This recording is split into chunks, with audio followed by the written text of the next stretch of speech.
Haleluya, damai sejahtera Kristus ada bersama dengan kita semua.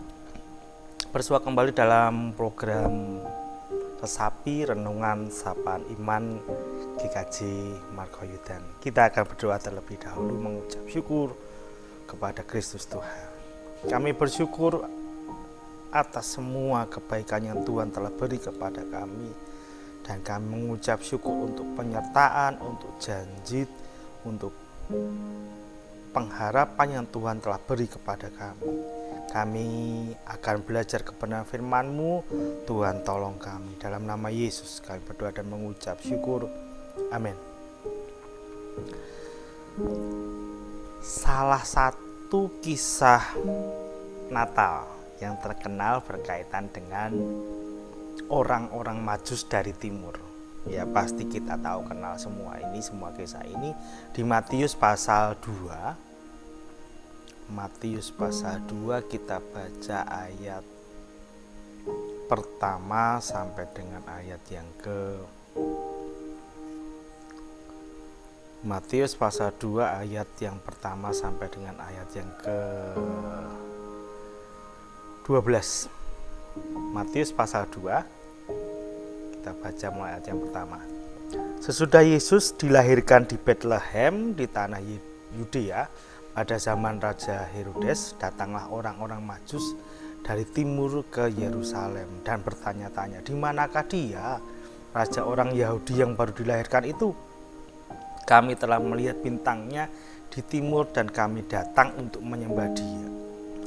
Ketika Raja Herodes mendengar hal itu, terkejutlah ia beserta seluruh Yerusalem.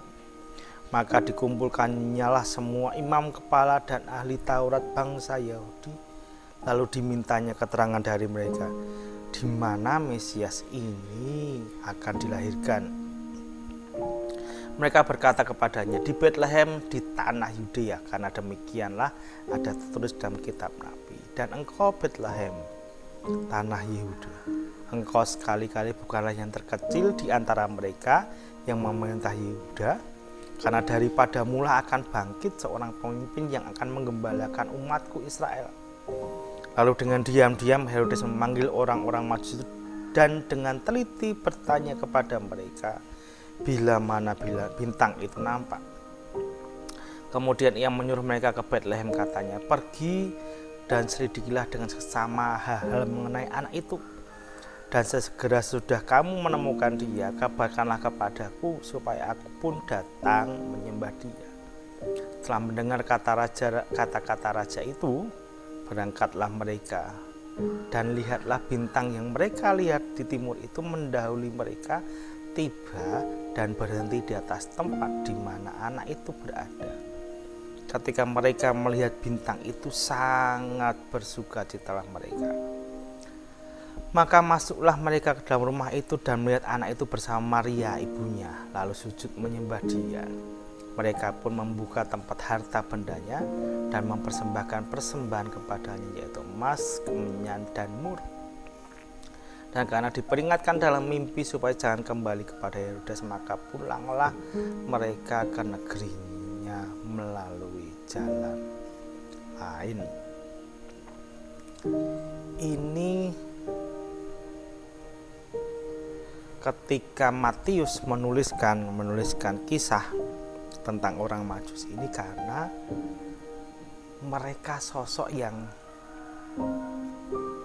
bisa kita teladani dalam menyambut kelahiran Kristus. Ya, Natal merayakan kelahiran Kristus dan harapannya bukan sekedar merayakan kelahiran Kristus, tapi kita menghayati, kita mengimani, kita meneladani bagaimana tokoh-tokoh dalam kisah Natal itu membangun kehidupannya. Salah satu contohnya adalah orang-orang Majus ini, ya, dari timur, gitu ya. Tidak dijelaskan dari mana di timur itu, tapi saya mau menunjukkan begini. Yang pertama, orang-orang Majus, perjalanan mereka dari negeri mereka sampai kepada Betlehem itu, pertama, itu perjalanan iman. Sebuah perjalanan iman. Mereka tidak tahu di mana berhentinya bintang itu. mereka juga tidak tahu seberapa jauh, seberapa lama mereka akan mengikuti bintang itu ya. Bahkan para tokoh Alkitab memperkirakan perjalanan mereka butuh waktu 2 tahun. 2 tahun perjalanan, jadi jangan berpikir itu perjalanan yang pendek begitu ya, seperti kita mengunjungi saudara, sahabat yang baru saja melahirkan. Itu perjalanan yang sangat panjang yang kita tidak tahu bahaya apa yang ada di hadapan mereka, yang akan mereka hadapi. Ini perjalanan iman. Untuk apa mereka melakukan itu semua?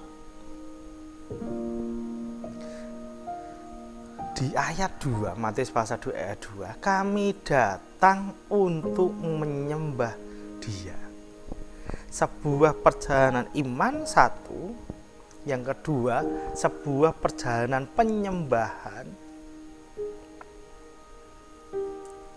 Ya, tujuan mereka jelas ketika mereka menghadap, ketika mereka memulai perjalanan mereka ini, mereka tahu bahwa mereka akan datang menyembah kepada raja itu. Yang ketiga, yang pertama tadi ada perjalanan iman, yang kedua ada perjalanan penyembahan, yang ketiga ini adalah sebuah perjalanan ketaatan. Dulu saya pernah menyampaikannya, iman itu bukan sesuatu yang abstrak. Ketika iman ada, maka pasti ketaatan yang muncul. Tidak ada penyembahan yang lebih tinggi daripada ketaatan. Kalau Tommy Tenney pernah mengatakan begini, ribuan kata doa, ribuan kata penyembahan tidak bisa mengalahkan satu tindakan ketaatan. Orang Majus memberikan teladan kepada kita mengenai iman, mengenai penyembahan, dan mengenai ketaatan. Maka Natal tahun ini mestinya menjadi Natal di mana iman dan ketaatan kita mewujud sebagai penyembahan kita kepada Kristus Raja. Jangan jadikan Natal ini Natal yang biasa-biasa saja, Natal yang akan kita lalui sebagaimana Natal-Natal kemarin. Belajar dari orang Majus ini. Dalam perjalanan mereka, perjalanan iman, perjalanan ketaatan, dan perjalanan penyembahan, itu yang kita harus teladani. Bapak, Ibu, saudara-saudara, harus diingat pandemi belum selesai ya, dan saya tidak akan lelah, tidak akan bosan mengingatkan pakai masker, sering-sering cuci tangan dengan sabun dan air mengalir, jaga jarak, hindari kerumunan dan batasi mobilitas. Semakin disiplin kita melakukannya, semakin cepat pandemi ini berlalu. Tuhan Yesus memberkati kita semua.